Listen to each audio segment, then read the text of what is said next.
Live from Washington, D.C., Jay Sekulow Live.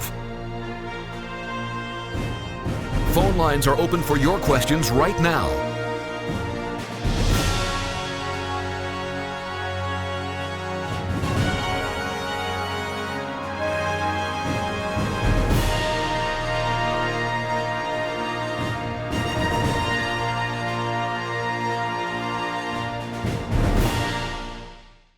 Here at the ACLJ, defending life and the life of the unborn is one of our main issues. It's one of our core issues that we're founded on as the American Center for Law and Justice, and we will always fight for the life of the unborn, and that's what we're going to talk about on today's broadcast. Do you agree with Amy Klobuchar that there is any room in the Democrat Party for pro-life candidates?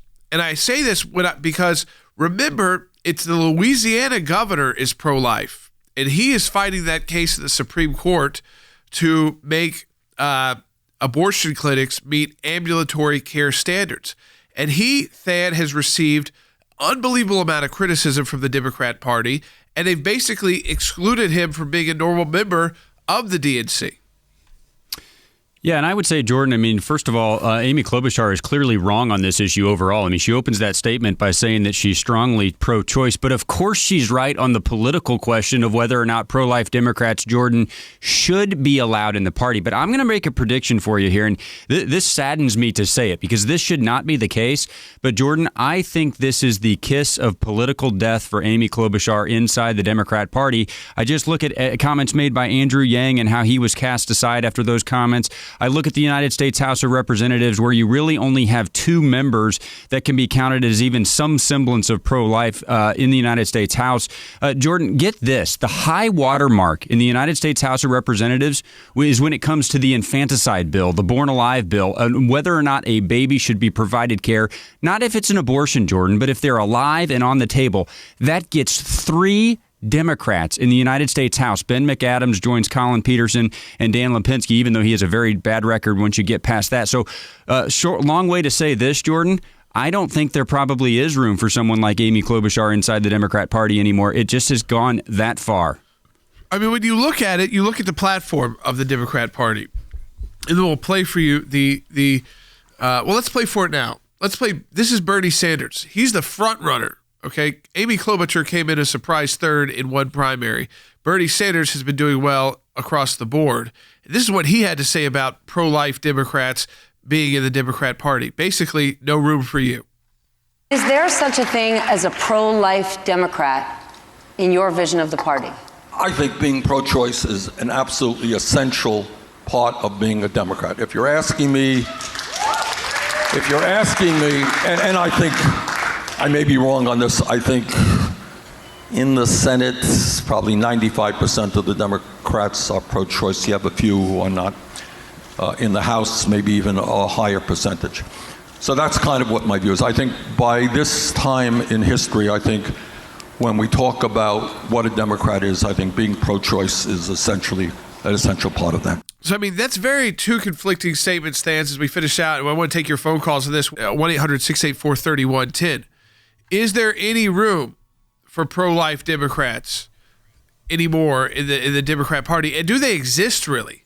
Because Bernie Sanders said to be pro-choice is essential to being a Democrat. Amy Klobuchar saying, well, I'm pro-choice, but there is room for you. On ACLJ.org, you'll see all the different ways we fight for life. Sometimes it's legislation. Sometimes it's the actual procedures, the abortion procedures, pro-life free speech, all of the different legal and policy issues we're in. You can see them all, and you can get involved in the fight to defend the life of the unborn at ACLJ.org. We'll be right back.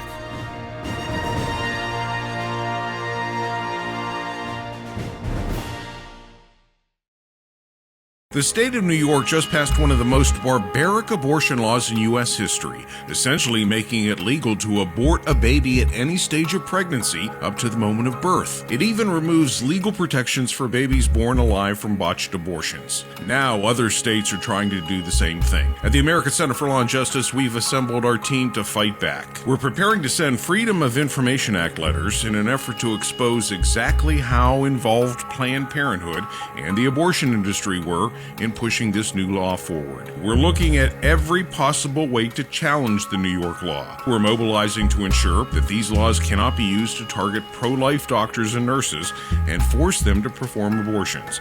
And we're examining other legal angles as other states look to pass similar laws. You can make a tremendous difference in this fight to protect life. Add your name today to our petition to expose and defeat barbaric abortion laws. Online, ACLJ.org.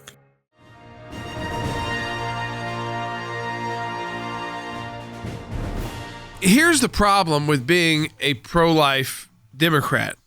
Look at the Democrat Party's own platform language that they adopted in 2016 about abortion. And it says, we will continue to stand up to Republican efforts, so very partisan, to defund Planned Parenthood health centers. We want to repeal the Hyde Amendment, which pays for abortions overseas. Use your federal taxpayer dollars to pay for abortions overseas. And it goes on to say, again, unequivocally support a women's decision to have an abortion. And they want to create a society where children are safe, can thrive, and they support the, they want less abortions, all of that. But at the end of the day, they seek to overturn federal and state laws and policies that impede a women's access to abortion. Doesn't give a lot of space, Than, when you look at their party platform, to be, if you're truly pro-life, to vote Democrat. If that's like an issue that, if you believe it's a life or death issue, and so that's probably your top issue. We know that is a top issue for a lot of our listeners. It's kind of a make or break issue. And then they'll go from there in choosing the candidates they like best. But if that's kind of like the starting point is being pro-life, if you are, and you look at the platform, yeah, you can hear it from Amy Klobuchar, but it's unlikely she's going to probably be the nominee. Yeah, Jordan, this platform is incredibly hostile to life. I mean, as I read through it, it's 3 paragraphs long, and the first 2 paragraphs go through a litany of ways that they support abortion. It's not just right to abortion, Jordan. You referenced the repeal of the Hyde Amendment. That would basically be saying we want to force every single American not only to have access to abortion, but to pay for my abortion. So, Jordan, it really is an extreme position. But then in the last paragraph of this platform, they do kind of include some afterthought language about supporting a woman's decision to have a child. And Jordan, the way this platform is articulated, it is essentially what you just heard Amy Klobuchar say. She was essentially reciting this very poor, very hostile to life platform inside the Democrat Party. But I would submit to you that even that recitation, even essentially standing on this very poor anti-life platform, I think that's going to get her expunged essentially from the race. I really do. I mean, I think this happened to Andrew Yang, and I think you will see her fizzle out very soon. And Jordan, I don't think there's a disconnect between her stated position on life, just being inclusive of someone who else has maybe a slightly different view, and her ability to compete. I think she's on her way out largely because of this. You know, I know we have listeners across the country who come from various parts of the country where they may lean more Democrat, may lean more moderate, but they do care about the pro-life issue, whether it's faith-based, whether it's scientifically based, or a combination of both. And I want to hear from you today. If you considered yourself a Democrat, and maybe you still even do consider yourself a Democrat and wish your party would change on this issue and adopt a more inclusive approach to abortion, I'd love to hear from you today. Is this the bar to you voting Democrat, their strong support of basically abortion on demand at any time? And as we've seen recently from New York laws and Virginia laws, up until birth, basically, this abortion up until birth movement.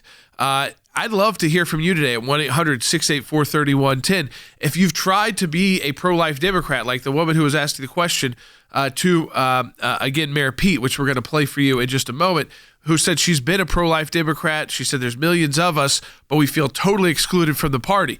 You're out there as well, too, I have a feeling. We want to hear from you today. We're not going to judge you on other Democrat policies. It's just about this one issue, which I think is a huge bar to people voting Democrat, even for candidates they may like, because, well, let's listen to Mayor Pete. He tries to sound moderate, but take a listen. I am a proud pro-life Democrat. So do you want the support of pro-life Democrats, pro-life Democratic voters? There are about 21 million of us. And if so, would you support more moderate platform language in the Democratic Party to ensure that the party of diversity and inclusion really does include everybody? Well, I respect where you're coming from, and I hope to earn your vote, but I'm not going to try to earn your vote by tricking you. I am pro-choice, and I believe that a woman ought to be able to make that decision. You know, here's the thing. Mayor Pete did answer the question, which is there space for me? Is it a big tent enough party where you could welcome people like her who are against abortion? And Mayor Pete was pushed on this by Chris Wallace in an interview right away, bite 10. I think that she wasn't saying that you have to change your view. She was saying, is the tent big enough in the Democratic Party that people like her who are against abortion, who are pro-life, are they welcomed into the party if they want to support it? Here's what I would say. To me, being pro-life means also making sure that children can grow up and be healthy and succeed. It means making sure that there's maternal care. It means making sure that there's nutrition. And if we can agree on that much, then perhaps she can support me. And if not, I respect that. So again, he kicks the can down the road, saying he will not address. Basically, he says, no, there is not room in the party for you to have strong pro-life positions. You would have to accept his view that, yes, we care about nutrition and we care about kids and maternal care, but we're not going to even broach the subject of restrictions on abortions that are common sense and things like that. It's a non sequitur, Jordan. I mean, first of all, there is a lot of consensus on the things that he talks about, the need to provide those kind of things. In fact, the dollars that were taken away from Planned Parenthood because of their participation in abortion went to a lot of community health clinics that do exactly that, with the wide bipartisan support of both chambers, both sides of the aisle in Congress. So look, there might be some disagreements on how to meet those needs, and I certainly agree with Mayor Pete that being pro-life includes all of those things. But look, there is a discussion on that. There is not a discussion happening on the Democrat side of the aisle about the rights of a child who is not yet born. There's not a discussion about when that child might be viable. There's not a discussion about when pain might be felt, even though science tells us that answer, Jordan. This is just a purity line on the Democrat side of the aisle right now that cannot be crossed. And Jordan, this is the sad truth. I don't want this to be the case because the cause of life suffers when it is the case. But if a Democrat running for office or holding office crosses that purity line right now, 95% of the time, it means they no longer hold office within a couple of cycles. I mean, James on Facebook wrote in, this is why I left the Democratic Party in 1994. I cannot support a candidate that celebrates abortion. That's what it's become. You know, they have their galas at Planned Parenthood, their pro-abortion galas. Debbie on Facebook said that pro-life Democrats will be voting across the aisle. I have a feeling they've been doing that for a very long time. If it really is their top issue or one of their top two issues, it's tough to cast a ballot for somebody who, you know, supports abortion on demand at any point and for any reason. And then I think this is a pretty good comment that came in from Renesa on Facebook. She said about Mayor Pete, he eloquently says nothing. And so unlike Bernie Sanders, who comes right out and says, no, it is essential to being a Democrat in 2020, you are pro-abortion. He strongly disagrees. Because I want to let's play the Amy Klobuchar sound again. Because that's why we're having this conversation. Amy Klobuchar made it very clear that she's trying to, one, she's very pro-abortion, so I'm not sure how that really fits in with, but she wants to welcome in pro-life voters. I mean, so what are you going to do for those voters is what I would ask as the follow-up to Amy Klobuchar. So what? You want their vote, but what are you going to do for them? What policies would you actually support for them? But here she is in her own words. Well, first I say this, I am strongly pro-choice. I have always been pro-choice, but I believe we're a big tent party, and there are pro-life Democrats, and they are part of our party, and I think we need to build a big tent. I think we need to bring people in instead of shutting them out, and that also includes independents right here in New Hampshire, as well as moderate Republicans. You know, here's the issue, Than. What would you do for them? What would you do for this voting bloc if you were able to convince these pro-life Democrats to actually cast a Democrat vote for you, Amy Klobuchar, and basically you're the only one out there in this remaining field who takes this position? Mayor Bloomberg certainly doesn't. Bernie Sanders does not. Mayor Pete will not answer the question. He has said, I'm strongly pro-life. I'm not going to trick you. So basically, no, I'm not going to do anything for you pro-life. That's what he was really saying. I hope I can get your vote, but I'm not doing anything for the pro-life cause that you consider important to you. So, Dan, you listen to this statement, and I hear from Amy Klobuchar, and she may be sincere, but my question would be is what would she actually do for these, quote, pro-life Democrats that supposedly exist out there? Yeah, and the answer, Jordan's nothing. All you have to do is look at her record in the United States Senate. I mean, set aside abortion for just a second, Jordan. Just look at infanticide. There is a bill in the United States Congress right now to outlaw infanticide and say that if a child is born, not in the womb, is born, that child is entitled to care. Senator Klobuchar opposes that bill. That's why I started out my commentary and her comments, Jordan, saying this is a very bad position she's advocating. She is hostile to life in this position that she is advocating. Yeah. And yet, even though she's that hostile, Jordan, I think it is going to be too, quote unquote, moderate, even though it's not moderate at all, too moderate for her to remain viable in this race. I really do. That this statement actually sinks her campaign because she's even welcoming in pro-life Democrats, even though she won't do anything for them. And in fact, she's really just saying, we'll welcome you in for your vote. Now you'll sit down and shut up while we push through radical pro-abortion bills like they're doing in Virginia and they've done in New York. You know, on ACLJ.org, you'll see all the different ways we fight for life. Sometimes it's legislation, sometimes it's the actual procedures, the abortion procedures, pro-life free speech, all of the different legal and policy issues we're in. You can see them all and you can get involved in the fight to defend the life of the unborn at ACLJ.org. We'll be right back.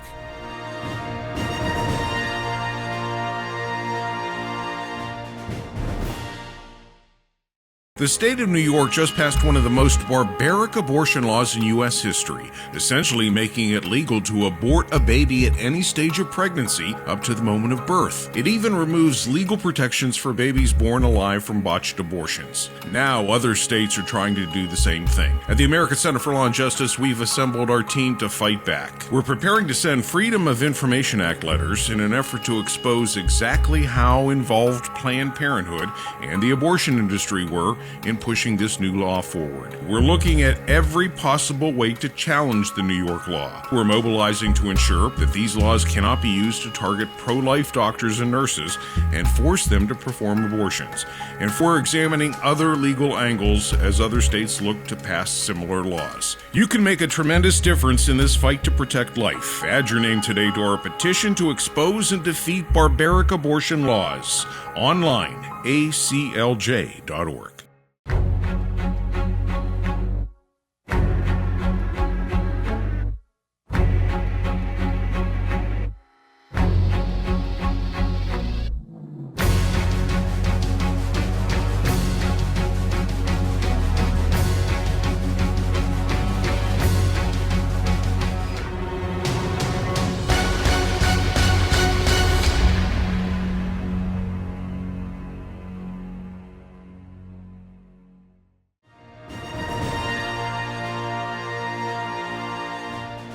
We're about to go to some phone calls on this. We have some pro-life Democrats who've called in and trying to figure out, you know, where to be, where they fit now in this political party system that we have, where basically you have the Republican Party that has a very strong pro-life platform and is putting those laws into effect as best they can with a divided Congress and through the courts at the state level, at the federal level. And then you've got a Democrat Party which has strong language supporting and is totally bought off by Planned Parenthood for the most part, especially when you get to the federal level and top state officials who are making policy decisions.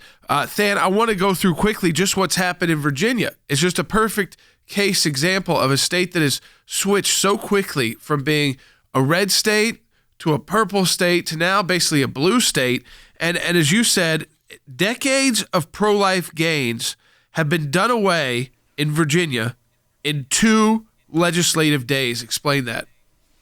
It really is the truth, Jordan. This is on top of the constitutional amendment that you talked about that they're pushing through and is likely to be on a statewide ballot referendum in 2022. Jordan, there are essentially 2 bills. They were smaller bills initially, but they've been combined into 2 bills, one originating in the Virginia House, one in the Virginia Senate, that do basically roll back decades of pro-life protections that have been passed, doing that in just a couple of days. The House bill, Jordan, expands who is allowed to perform an abortion in a first trimester so that then again, expanding it beyond the requirements that were previously there medically. That passed out of the House 52-45. And then a Senate bill that does a couple of things. First of all, it removes an ultrasound requirement for a woman who is seeking to get an abortion, as well as removing parental consent requirements. Jordan, you want to talk about making abortions safe. You're going to remove a parental consent for an abortion that's going to be done on a minor, and you're going to refuse to give a woman information about what that procedure is. We know that a woman sees an ultrasound, Jordan. She chooses life almost all of the time because she has the information necessary to make that decision. What's interesting to me there, Jordan, is that passed the Senate 21-20, and our listeners will probably recognize this name, Lieutenant Governor Justin Fairfax. Has had a few problems of his own in these areas, cast the tie-breaking vote. Those bills are in crossover now, Jordan, so they're being considered by the opposite chamber. But yeah, I think you described it well. Decades of pro-life wins down the chute in just a couple of legislative days in Virginia. So you don't think elections have consequences, folks, even at the state level? You thought wrong. Your state reps, House of Delegates in Virginia, state Senate, these positions like lieutenant governor casting tie-breaking votes, and Virginia, with all the controversies surrounding those top Democrats there in the executive level there, and yet none of them resigned. I mean, it's pretty unbelievable. And now they're pushing forward this aggressive pro-abortion agenda. But let me go right to the phones. Jennifer in California has been holding on. Jennifer, welcome to Jay Sekulow Live. You're on the air.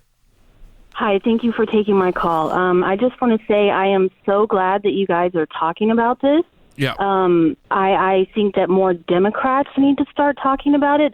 I'm a pro-life Democrat, and the Democrats need to get with the program. This is an issue, and it's it's the height of hypocrisy that Democrats who care for the poor, care for the most vulnerable, the immigrant, they claim, and a lot of times they do a lot of good. I think a lot of their policies help reduce abortion, actually. But when it comes to the unborn, they lose it, completely lose it. Likewise, I would also like to point out the hypocrisy of Republicans who fight tooth and nail for the unborn, for the right for them to live. And yet it seems to me like the minute they're born, they drop them. Yeah, hey, that's not actually the case, Jennifer. I think that is a talking point from Democrats. And I think what you're seeing now from the Trump administration is an empowerment of the organizations, Jennifer. I think this should be good news for you. So I'm not disagreeing with you to disagree, but just to update you.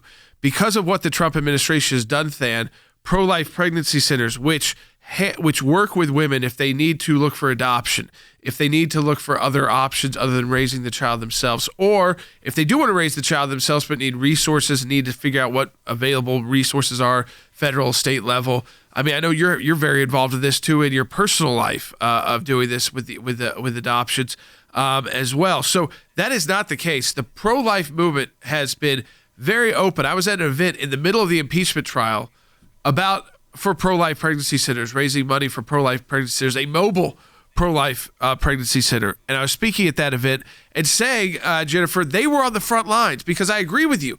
We can fight to stop abortion, but we have to then take care of those children. And that is being done. It's just the Democrats and the left and the pro-abortion movement wants no one to hear about it. Yeah, I would say two things. First of all, on the policy point, Jordan, the pro-abortion policies inside Washington, D.C. have been taking money away from those efforts. I mean, Planned Parenthood has been pillaging money from the accounts that were intended to help the children that the caller is talking about, and actually getting Planned Parenthood and the rest of the abortion industry back in sort of the statutory confines that they were intended to be in has freed up those dollars to provide the services that the caller is talking about. So I actually think it's maybe the reverse of what she's suggesting. And I would just tell you on the personal side, Jordan, I won't get into the details, but my family has had the opportunity to see how this works in real life. And there has been a lie perpetuated in our society, Jordan, that some of these children are not wanted, that they're not valuable. And I will just tell you, I have seen conclusive proof in agency after agency after agency that is just simply not the case. There are lines of families, as long as you can list, waiting to welcome these children. And Jordan, not just perfectly healthy children either.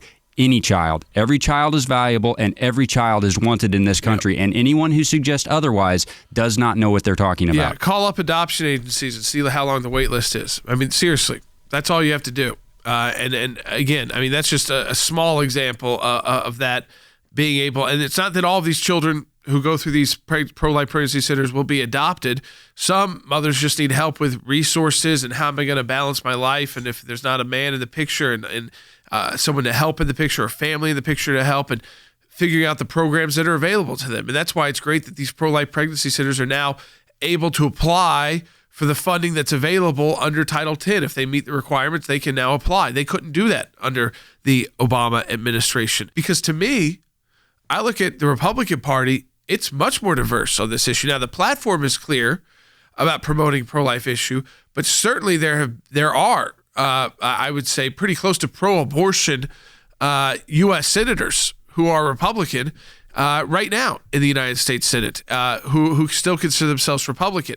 I can't figure that out on the Democrat side. I can't figure out anybody who would actually consider themselves to be pro-life the way that these Republicans would consider themselves to be pro-abortion. So it makes that opposite case that Democrats always want, that, well, the Democrats are the big tent party. Well, Bernie Sanders is shrinking that tent pretty quickly. But so is Mayor Pete when he won't even answer the woman's question, and then won't answer the refined question from Chris Wallace. And yet it's the Republican Party which keeps expanding, whether it's African-American voters, Hispanic voters, pro-life voters, pro-choice voters.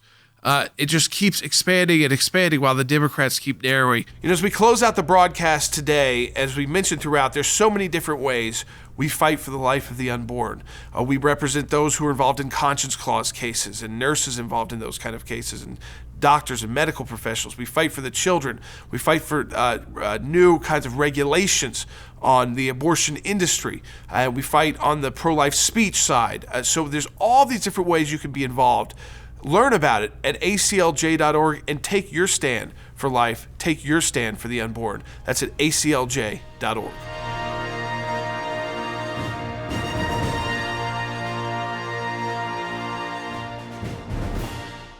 The state of New York just passed one of the most barbaric abortion laws in U.S. history, essentially making it legal to abort a baby at any stage of pregnancy up to the moment of birth. It even removes legal protections for babies born alive from botched abortions. Now, other states are trying to do the same thing. At the American Center for Law and Justice, we've assembled our team to fight back. We're preparing to send Freedom of Information Act letters in an effort to expose exactly how involved Planned Parenthood and the abortion industry were in pushing this new law forward. We're looking at every possible way to challenge the New York law. We're mobilizing to ensure that these laws cannot be used to target pro-life doctors and nurses and force them to perform abortions.